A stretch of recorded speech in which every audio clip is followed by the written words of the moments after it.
प्रसिद्ध तीर्थक्षेत्र म्हणजे श्री महालक्ष्मी मंदिर. कोल्हापुरातील महालक्ष्मी म्हणजेच अंबाबाई हिचा उल्लेख पुराणात देखील आढळतो. ही 3.5 शक्तिपीठांपैकी एक आहे. इथे बरीच प्राचीन मंदिरं आहेत. कोकणचा राजा कर्णदेव कोल्हापुरात आल्यावर ही मूर्ती एका लहानशा मंदिरात होती. त्याने इथल्या मंदिराच्या बाजूस स्वच्छता करून मंदिराला प्रकाशात आणलं. वास्तुशास्त्रांच्या बांधणीनुसार चालुक्य राजवटीत मंदिराचं बांधकाम केलं गेलं. हे मंदिर हेमाडपंथी शैलीत बांधण्यात आलंय.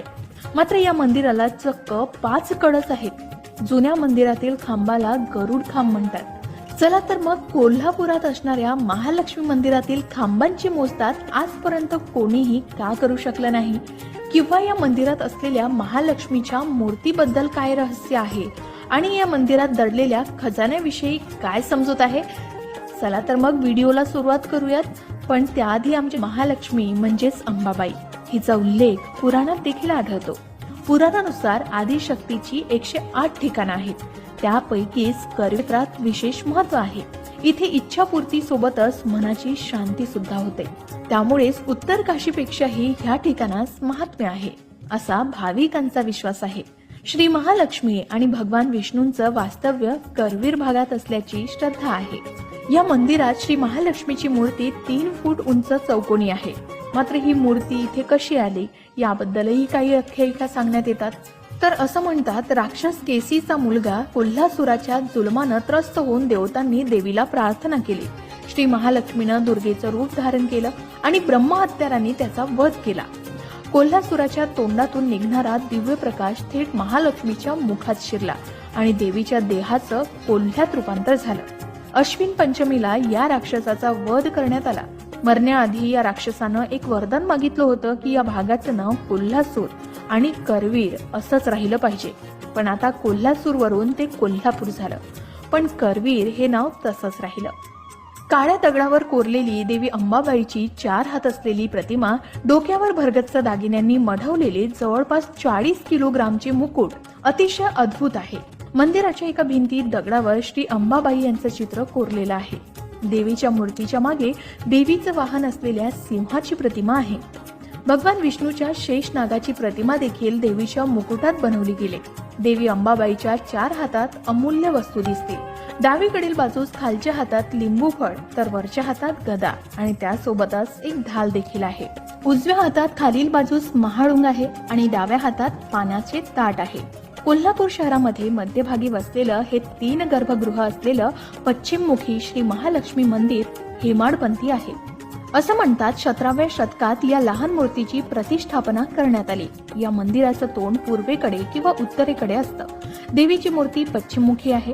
यासोबतच मंदिरात अब्जावधीचा खजाना लपविण्यास आल्याचंही काही जण सांगतात. हा खजाना 3 वर्षापूर्वी उघडण्यात आला होता.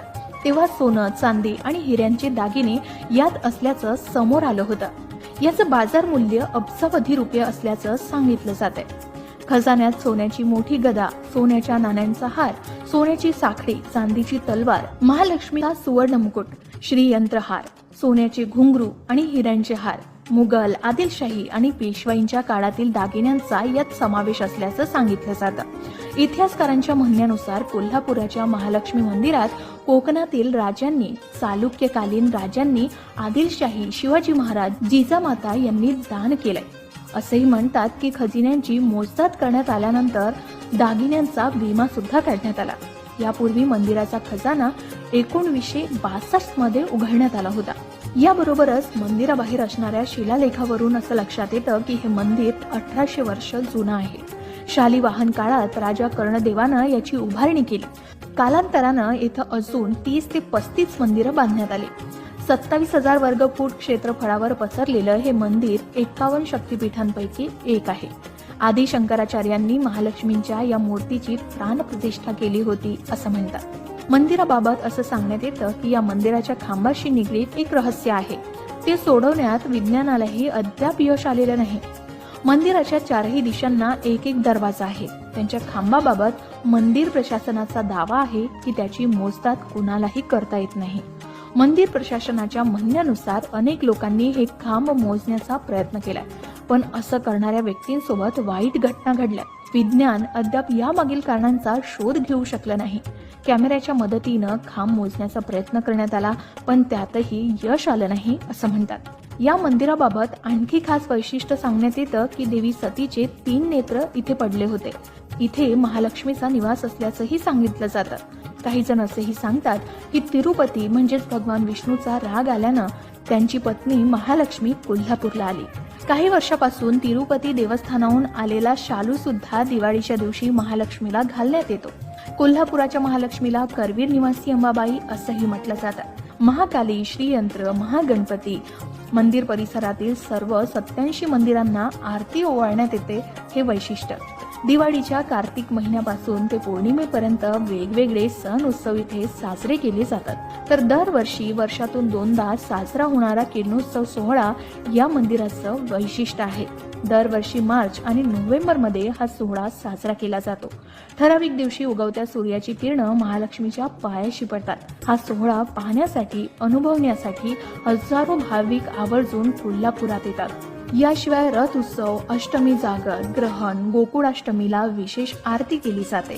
दिवाळीच्या दिवशी महाआरतीच्या वेळी मागितलेली इच्छा पूर्ण होते असं सुद्धा म्हटलं जातं.